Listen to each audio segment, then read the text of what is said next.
ప్రతి ఒక్కరికి ఉంది కాబట్టి ఈ సందర్భంగా రేపే చెలవు తక్కెళ్లపాడు అనే కార్యక్రమానికి పిలుపునిస్తున్నాను.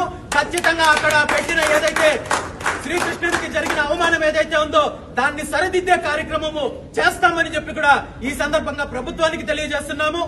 ఇదంతా జరగకుండా ప్రశాంతంగా ఈ రోజు జరిగిన తప్పుని సరిదిద్దుకోవాలనుకుంటే మాత్రము ప్రభుత్వం స్పందించి వెంటనే ఈ రోజు రాత్రిలోపు అక్కడ పెట్టిన విగ్రహాన్ని తొలగించాలని చెప్పి ముఖ్యమంత్రి చంద్రబాబు నాయుడు గారిని డిమాండ్ చేస్తున్నాను.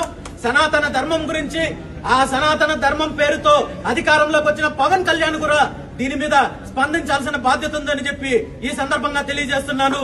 మీరు స్పందించినట్టయితే మాత్రము ఖచ్చితంగా రేపు ఉదయం 11 గంటలకు తక్కెళ్లపాడు గ్రామానికి చేరుకొని అక్కడ ఆ విగ్రహాన్ని నిమజ్జనం చేసే కార్యక్రమం చేస్తామని చెప్పి ఈ సందర్భంగా హెచ్చరిస్తున్నాము. ఈ రోజు మీరు అధికారంలోకి వచ్చిన తర్వాత గత 14 నెలల్లో ప్రతి ఒక్క వర్గాన్ని వంచారు, మోసం చేశారు. బీసీలకు రక్షణ చట్టాన్ని తీసుకుని వస్తానని చెప్పి మోసం చేశారు, మహిళలను మోసం చేశారు, ఉద్యోగస్తులను మోసం చేశారు, నిరుద్యోగస్తులను మోసం చేశారు. ఈ రోజు డిఎస్సీ అభ్యర్థి